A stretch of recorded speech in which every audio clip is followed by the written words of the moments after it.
Hello. My name is Lewis, for those who don't know me. I decided to make a video about a controversial Bible story. It's actually one of my favorite stories in the Bible. And it gets a lot of flack because some people, particularly people who are not familiar with the biblical narrative, have issues with this story and they think that it paints God in a bad light. But I think that that's because they don't understand the story. And so one thing before we get into the story that you have to understand is that when you're reading any kind of story, you have to immerse yourself in the world of that story.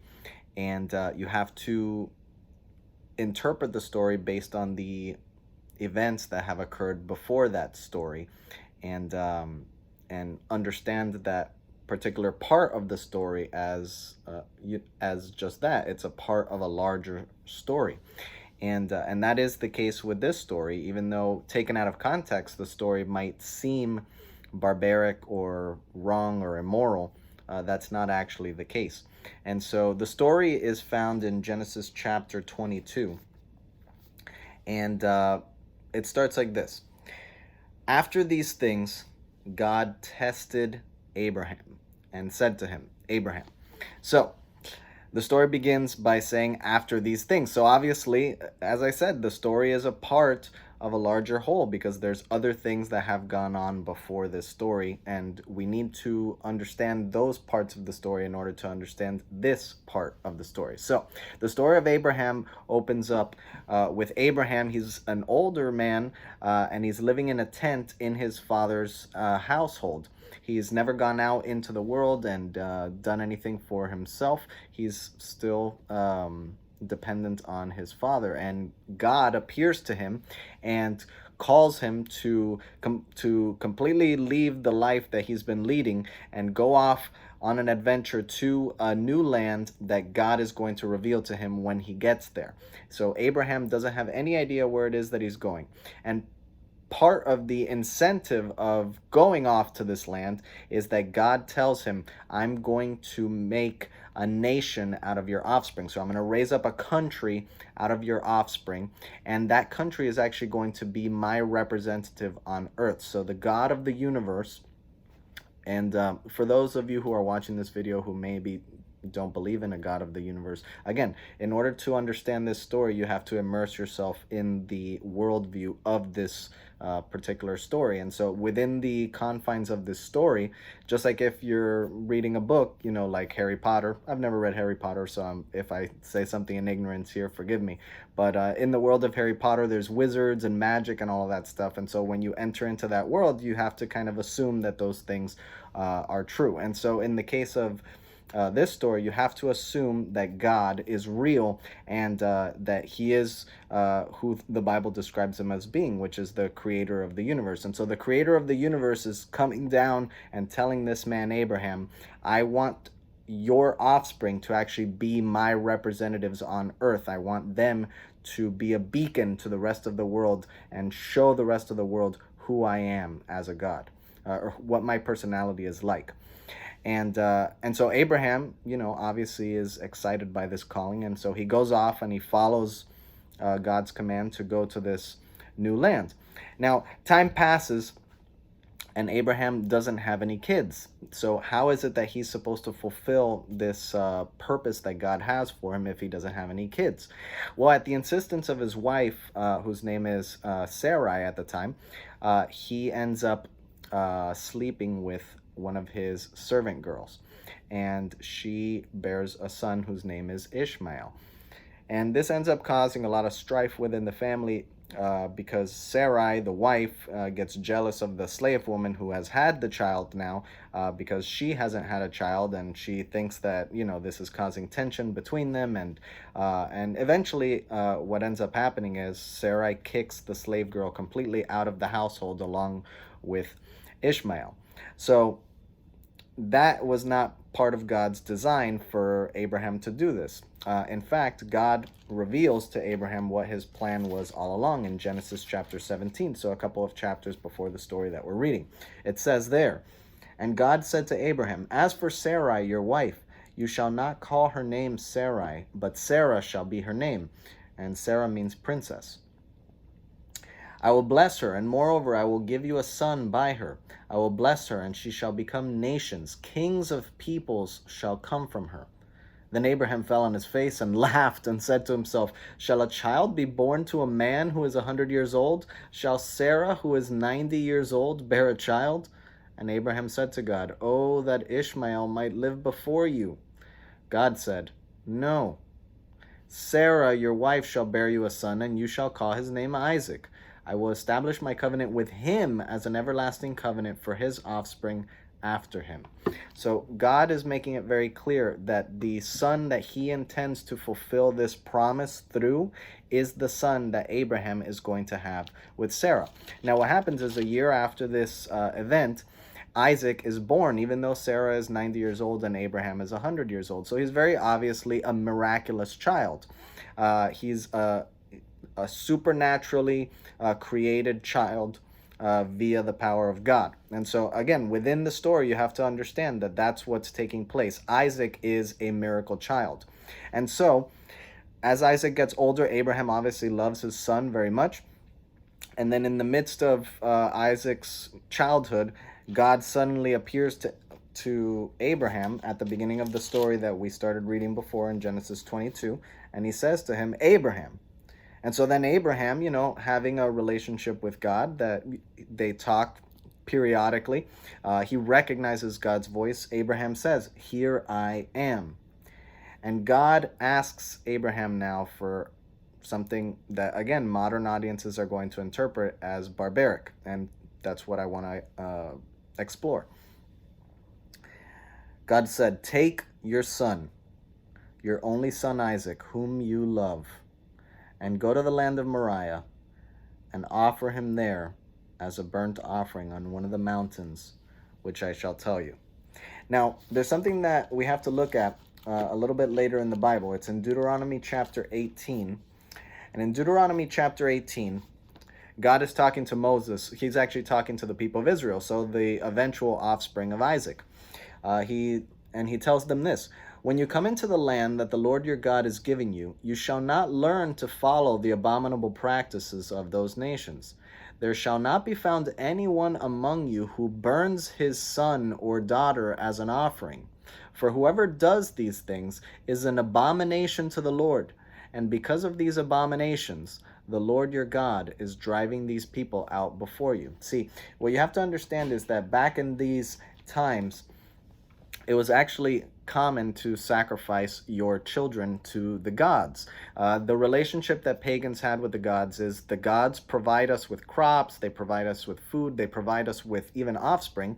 And in order for us to appease them, in order for us to show to them that we are committed to them, we are willing to essentially give them whatever it is that they ask. And the greatest sacrifice that you can give is your own offspring. And so there was a pagan god named Molech, which the god was actually a giant iron statue with its arms outstretched like this, and it had an oven in its chest. And so what the pagans would do is actually light the chest with fire, heat the metal statue, and which would cause the hands to actually, burn at the temperature of an oven, and then they would place their babies into the god's hand so that the child would burn. And God, later on in the Bible, actually says that he finds this practice completely detestable, that it's not something that he approves of. And yet in this story, that's exactly what he's asking Abraham to do. So we have to ask the question, why? And again, modern audiences do ask that question. Why? Why does God ask this of Abraham? It's obviously because he's barbaric, right? That's the common answer. Well, let's see if we can understand the story a little bit better than that. So it says, Abraham rose early in the morning. He saddled his donkey, and he took 2 of his young men with him and his son Isaac. So these are going to be 2 servants that he takes with him along with Isaac. And he cut the wood for the burnt offering, and he arose, and he went to the place which God had told him. And on the 3rd day Abraham lifted up his eyes, and he saw the place from afar. Then Abraham said to his young men, And pay attention to this, because this is going to tie into what I think that this story actually means. Stay here with the donkey. I and the boy will go over there and worship and come again to you. So if you notice, Abraham states to the two servants that he and the boy are going to go up the mountain and that they're going to both come back. So why would Abraham think that if he's going to sacrifice his son, if that's what he expects to do? Well, let's keep reading. And Abraham took the wood of the burnt offering, and he laid it on Isaac his son. And he took in his hand the fire and the knife. So they went both of them together. And Isaac said to his father Abraham, "My father." And he said, "Here I am, my son." And he said, "Behold, the fire and the wood, but where's the lamb for a burnt offering?" And Abraham said, "God will provide for himself the lamb for a burnt offering, my son." Now let's put ourselves in the place of both Abraham and Isaac here. So Isaac is obviously curious about the fact that there's no lamb that's going to be sacrificed, and he asks his father, "Where is the lamb?" Now in Abraham's mind, he's intending to sacrifice his son, who at the beginning of the text we're told he loves very much. So this isn't an instance where Abraham is making a decision lightly. He loves his son, and now his son is asking him, "Hey, where's the sacrifice?" And so Abraham in his mind has to know, you're the sacrifice. And I can't imagine how that would have felt, but I think that the point of the story is tied into this conflict that Abraham is going to have inside him. And so, again, let's keep reading. When they came to the place of which God had told him, Abraham built the altar there, and he laid the wood in order, and he bound Isaac his son and laid him on top of the altar, on top of the wood. Then Abraham reached out his hand, and he took the knife to slaughter his son. So again, you have to understand that Abraham actually does intend to kill Isaac, to sacrifice Isaac. Now, why is he willing to do that? And again, why is God making him do that? Before I answer that, let's find out what happens at the end of the story. But the angel of the Lord called to him from heaven and said, "Abraham, Abraham." And he said, "Here I am." And he said, "Do not lay your hand on the boy or do anything to him, for now I know that you fear God, seeing that you have not withheld your son, your only son, from me." All right, so an angel comes and prevents Abraham from sacrificing Isaac, so all is well. Isaac is never sacrificed, right? But that still doesn't change the fact that God has put Abraham through this turmoil. What is it that God is trying to get at here? Is he just a big tyrannical jerk that likes playing little games with his creation? No, that's not the situation here. What is God trying to do here? So earlier we read about how God promised that Isaac was the son through which the nation of Israel would be born. Also earlier we talked about how Abraham took it upon himself to have a child with another woman that was not his wife.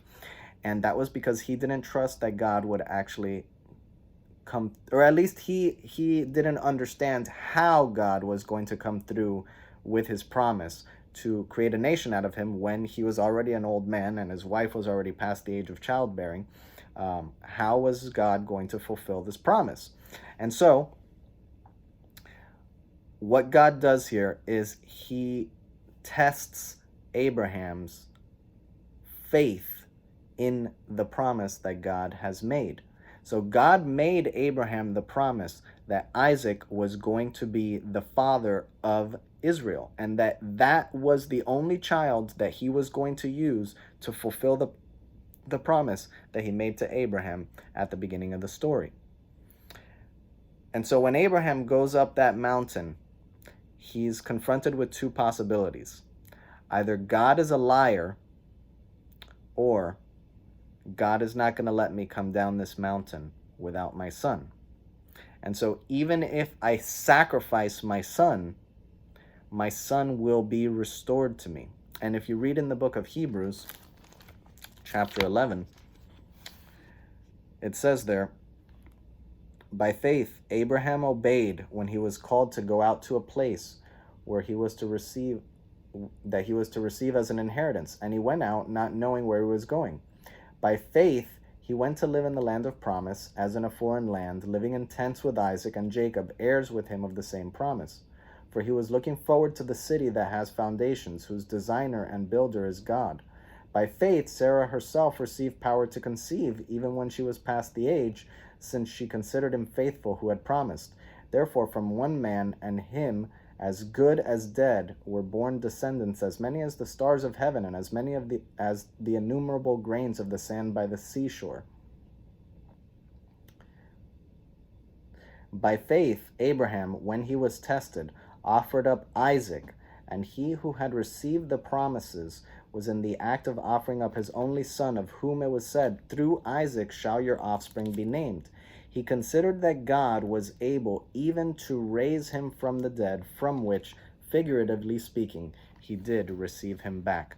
So what that means, right, is that in Abraham's mind, he was already committed to the idea that Isaac was going to die, but he expected for God to actually bring him back to life. And so the point of the story is, ultimately, do we trust God? Does Abraham trust God? And so if you don't accept the fact that there is a God, again, you still have to put yourself within the story. In the story, there is a God, and that God is powerful enough to create the universe, to create the world, to create Abraham, to gift Abraham with a son past the age of his wife, with his wife having been past the age of childbearing.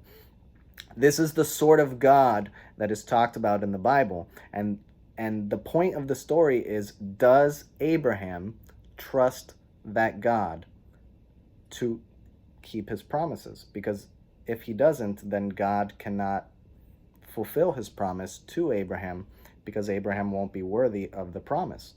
And the point of the story then is to bring Abraham to a moment of crisis. Do you actually believe what you say that you believe? Are you actually willing to do whatever it is that I say in faith, trusting that I'm still going to bring about what I say I'm going to bring about? And so the whole point of the story is to vindicate the fact that God is a truthful God, that he actually keeps his promises. And so, again, if you don't believe in a God, obviously that's going to be a problem, but you shouldn't criticize the story for being barbaric, because the story is trying to bring about a point. And if you do believe in God, then there's something that we should take from this story, which is, do we trust God to keep his promises? When he asks us to do something that we don't really want to do, are we still going to do it? Are we going to trust that God is going to bring about ultimately what it is that he says that he's going to bring about, which is to gift all of his followers with eternal life? And if we're going to be blessed with eternal life, which is the whole point of Hebrews chapter 11, if we're going to get eternal life, then what shouldn't we be willing to give up in this life? Because ultimately those things are minuscule, they're small. And ultimately it's those little moments of crisis, those little moments where we have to bend our knee when we don't want to bend our knee, that actually cause us to be the sorts of people that are worthy of eternal life. And so that's the point of the story. If you have any questions, or you think I could have done something better, please let me know in the comments. Love all you guys. Thank you so much for watching, and God bless.